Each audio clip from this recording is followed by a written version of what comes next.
We're just talking about broadcasting, and I think CBS has the Super Bowl goo. Well, You don't like Jim Nantz? I love Nance, but Tony Romo, who I thought was a phenom Spadoni, has just, I don't know what's happened. He's like a bad comedian. His material's just not going over. And you had mentioned Olsen and Burkhart. They are the new tandem. But Tony, I don't know what happened to him. I don't know if he got big-headed or what. Something just, it ain't right. Yeah, it's weird. When he came into the league, I mean, I never thought that they were the automatic one. Like, if you're ranking CBS, NBC, and then love me some Collins, ESPN and Fox, Tirico, those are the main four. Like, Joe Buck and Aikman, I think, are really good. Tirico and Collinsworth have grown on me a lot. And then I would say CBS might be the fourth. I know that ESPN doesn't get the Super Bowl, but Nance is phenomenal. He is. Yeah. Tony Romo, though, it's like, speaking about comedians, he's the guy that tells the same joke.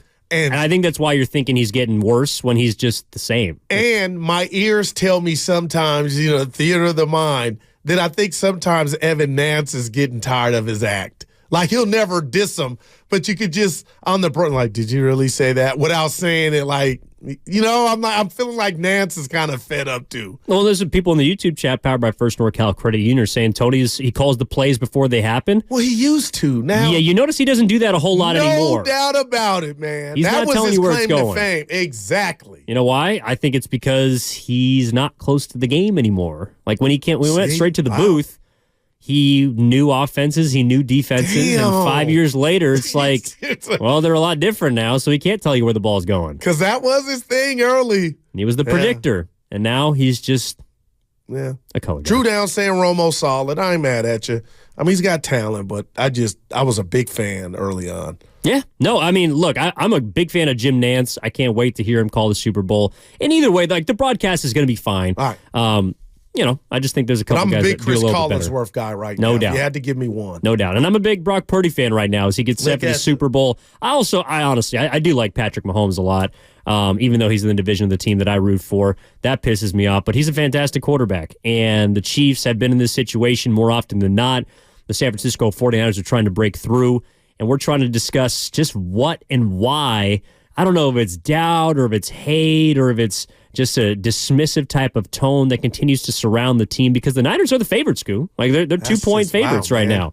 They're expected to win via the betting the Super Bowl 58. So where are you at? 888-957-9570 is the number. Let's get out to Vallejo and bring on Anthony. Want to talk about Brock Purdy and some of the dismissive comments. What's going on, Anthony? How you doing, my man? Oh, man, I'm blessed, man. Hey, I see all these haters hating on Brock, but to me, a true man in his character is a man that puts God first and then put other people above himself. And you see that in his interviews. He gives glory to God. He gives glory to his teammates. He's a humble person. I don't understand where all the hating is coming from when the dude just wins. To me, he reminds me of a young Peyton Manning. The way he walks up to the line and analyzes the defense like a human computer reminds me of Peyton Manning. Dude is a beast, man. And I'm excited to watch him play, and I'm excited to watch him shut up all the haters and bring one back to the Bay. He said back to the Bay.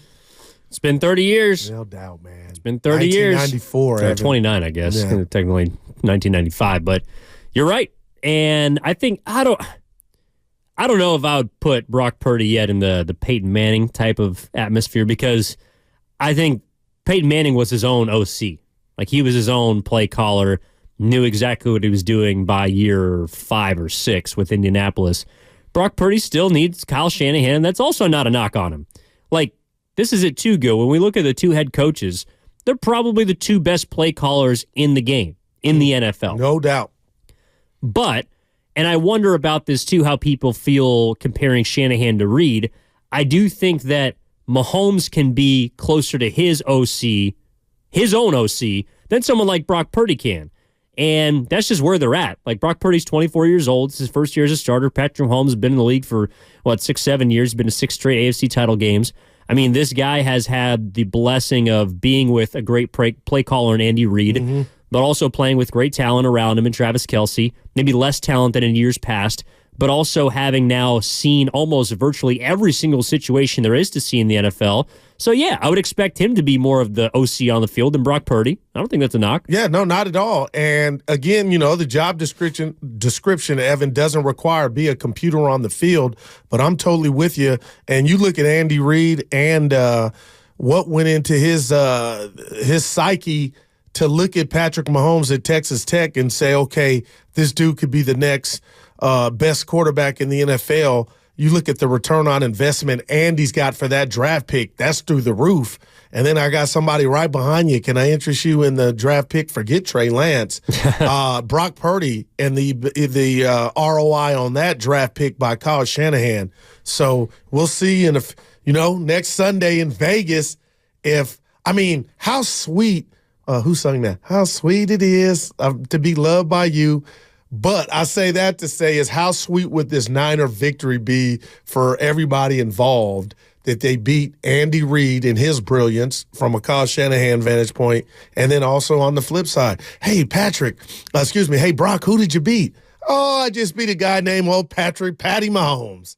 Yeah, that's what he's going to tell the grandkids. How sweet can that be? It could be. And, well, it would be the sweetest, right? Like, I think that the players on the 49ers wanted to play the Chiefs. Wow. I know we discussed, who would you rather face? I think the Niners match up a little bit better with the Chiefs than they do the Ravens. And we'll dig into the X's and O's and all that stuff next week when Steiny's back on Monday. But for me, if you're asking the players, of course, they want to get their revenge. They felt like they took a chip from you in 2019. They did. They 6 did. minutes. They took your championship. Mahomes fumbled. Your boy hit him. 97, Bosa hit him. It laid there, and your boy got it back, Patty. And again, if we're thinking about moments from that Super Bowl, there was a lot of good that happened for the Niners. That's how you get up by 10 points entering the fourth quarter. But the lasting image that I'll have is not the Emmanuel Sanders missed throw, but Jimmy Garoppolo throwing with his eyes closed. Wow. That to me, that is something you will not see. Let me go on a limb and say you won't see Brock Purdy throw a pass with his eyes closed in Super Bowl 58. I watched that game, and Bonte and I go back and forth laughing at it. When Jimmy looked like, where was roughing the passer? Because Chris Jones hit him in the Wally mopped him, and he was holding his jaw, and I was like, man, oh, man. One play, nobody cares. Revisionist history, Evan. The offensive PI right before halftime. That, no excuses, but that was a big call. Good pass by Garoppolo, but they called offensive PI. And then the rest was history. I do remember Sherman getting beat in the second half. I forget who got behind him, but, that was one of the big plays. But yeah. Oh, Sammy Watkins. Thank you, Smatoni. So shout out Clemson. Yeah. Niners will be in their white, and I don't know what we call Kansas City. The red, right? Yeah, just the red. KC they red. got something red. I'll find out what it is. Yeah, Niners are in all red right now, probably at practice. We're going to catch up with Jake Hutchinson about in an hour. Odyssey senior writer. He's going to be at the podium, the press conference with the 49ers speaking today. So we're going to see what's going on down in Santa Clara, get inside the locker room. He also kind of had quietly a little one-on-one moment with Brock Purdy after the game that I want to bring to the air that I thought was really interesting. So we're going to talk to him in an hour. Right now, it's all about your calls. 888-957-9570. Steiny and Guru. Evan in for Steiny. Let's get out to Pleasanton. Talk to Dave. Dave, my man, how we doing? Great. The first thing I want to do is I've been waiting to say this for about 5 days. Gooster! Oh, there you go.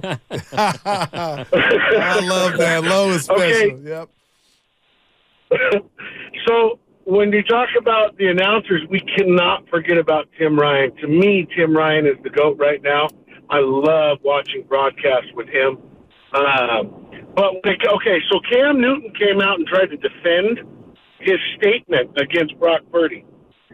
But during that statement that he made, he lost all credibility. And he said, a game changer can only be the best offensive player, right? So they even asked, who's the best offensive player in the Niners? CMC. So you're telling me Debo can't be a game changer? Yeah. Is that what you're telling me, Cam? So I can't respect his opinion at this point. He knows football, but, man, come on.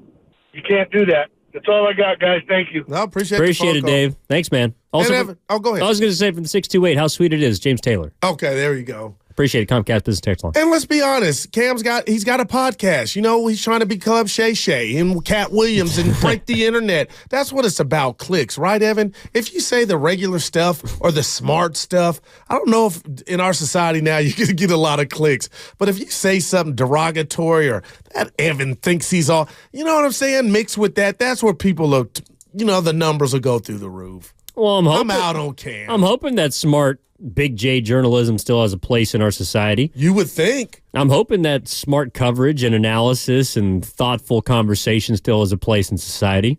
Maybe it does less so than it did 10 years ago. But the fact that Cam Newton has a platform, I'm not going to sit up here and say, you need to be stripped of it. Yeah. Like it's his lane. Someone paid him to do the podcast. It's his opinion. Just like there are other opinions that we agree with out there, and there are great platforms. We have 4 hours every single day to voice our opinions. People don't agree with everything we say. For real. But ideally, we can have a conversation about it. That's the one thing that I guess sometimes I struggle with in these social media blasts, right? Is Cam Newton puts his word out there, whether it's right or wrong, immediately just the comments or the replies are always one-sided, right? And it's really hard to voice your opinion through 120 characters or 240 characters on Twitter. But if we can talk about it, to me, that's where we can get to the bottom of this thing. And to me, it's your question off the top of the show, Goo, is like, when did we start doing the whole bus driver thing? Man. When did it start to matter about who's the guy or who's the man? Because, again, we just kind of went down some of the lists of the Super Bowls and MVPs that aren't necessarily quarterbacks, right? Hines Ward was the quarterback for the first Super Bowl that Ben Roethlisberger won. But Ben Roethlisberger gets that Super Bowl. Peyton Manning, the Super Bowl he won in Denver. That MVP goes to Von Miller. Yeah. But Peyton Manning's a two-time Super Bowl champ. So when did the bus driving aspect of this begin to matter? 888-957-9570. Steven's in San Francisco. What's going on, Steve? How we doing? Yeah, we're doing great, man. Thanks for taking my call. What's up, Goo? Hey. So real quick, just to answer the other caller's point who said that, why can't Debo be a game changer? And they're talking about the game changers, McCaffrey. I think that also helps as to what hurts Brock Purdy. And we already talked about this, but you have potentially 3 different game changers between CMC, Debo, and the tight end there, Kittle. So those are top talent positions. We already know that. What people really give Purdy the disrespect for is a couple things. Here's my opinion. One, the Niners had Joe Montana and Steve Young. So the nation, especially as a Rams fan, we don't want to see another quarterback for the Niners succeed, period. I could care less who it is. We don't feel, or at least in my opinion, I don't feel you deserve another MVP quarterback. You've got 2 back-to-back. Why would you need another one? Let another team have it. The other part is that you guys wasted, or the Niners wasted 3 draft picks on Trey Lance. Yeah. That didn't pan out. As a fan of an NFL team other than the Niners, we've made so many poor choices in the top 5 draft picks, and we have to suffer with those. We suffer through the years related to those picks based on a poor choice or a poor performance by the person that was selected. The NFL fan base wants to see the Niners suffer for making that stupid decision or whatever decision it was to get Trey Lance, give up that much draft capital, but they got saved by the fact that Purdy, as great of a person he is, he's operating within the system efficiently, effectively, and I think that's why people put that hate out there. They want to see the Niners fail based on what they gave up just to get a poor choice in Trey Lance. I don't know if it's that deep, but look, I appreciate the call. Maybe there could be something to it. I don't know if people want to see him fail, though. And I would just say I appreciate the honesty. I mean, the Niners. I do think there are people out there that want to see Brock Purdy fail. Yeah, and exactly. And I don't think it's all of that, but it's just kind of unfortunate, Evan, that, they don't want to put it at Kyle's doorstep, and maybe they do, but that caller just specifically he painted the picture with me with a great brush of, okay, if all that is true and that's how you feel rooting for the Rams, and you are right, they got saved. Forget baseball and the closer saving the game. Be a little Duval. He has saved this era, because we could be talking about jobs had Brock Purdy not been on it P's and Q's. But Evan, I just find it funny that, okay, why can't we congratulate? Why does it have to be at the UPS delivery of resentment because the Niners got saved and they're still formidable. Why has it got to be at Brock's door? I don't think it does. And for every blown first-round pick, there's a great late-round pick. Right. May I present to you a third-rounder in Fred Warner? May I present to you a fifth-rounder in George Kittle? May I present to you other later picks beyond the first round? Even a first-round pick. Brandon Ayuk was a first-round pick. He's turned out pretty well. You think? And he might get paid this summer. Yeah. He should get paid this summer. For the 415 Comcast Business Text Line, we're getting all kind of people chiming in. From the Big O, Marvin Gaye and Tammy Terrell, the original How Sweet It Is. Is that true? Yeah, I think that's my black card, boy. I got to hold on to it. Well, I don't know. Was the House. I don't have a card. He loved my I lost. I'm out. I don't have a card, so. I'm out. Yeah, he much on there. Oh, boy. Oh, man. Let's get out to Mike in Oakland. What's going on, Mike? How you doing? Welcome to 95.7 The Game. Thank you very much, gentlemen. How you doing? Hope all is well. All right. I'm not a 49er fan, but I believe this. If Brock Purdy can run the ball when the pressure comes like he did these last few games, he's exactly Patrick Mahomes. Ooh. So I think that you got two Patrick Mahomes in this game. You got to put a spy on Brock Purdy, and you better put a spy on Patrick Mahomes. That's my opinion as a guy looking out. I'm not a fan of the Niners, just letting you know. But thank you for having me. I appreciate that. Thanks, Mike. I hope you have a good day. That's interesting. I mean, to him, we can't. Hey, I'm not. But I'll tell you what. If he wins this game, Evan, he's one Super Bowl behind Patrick Mahomes early in the game. And when I say early in the game of his career, I'm just saying. Yeah, but he's in a spot right now. Brock Purdy is. They are. They might. If you could run 2 out of 3, I'm just like, that's where this thing is at.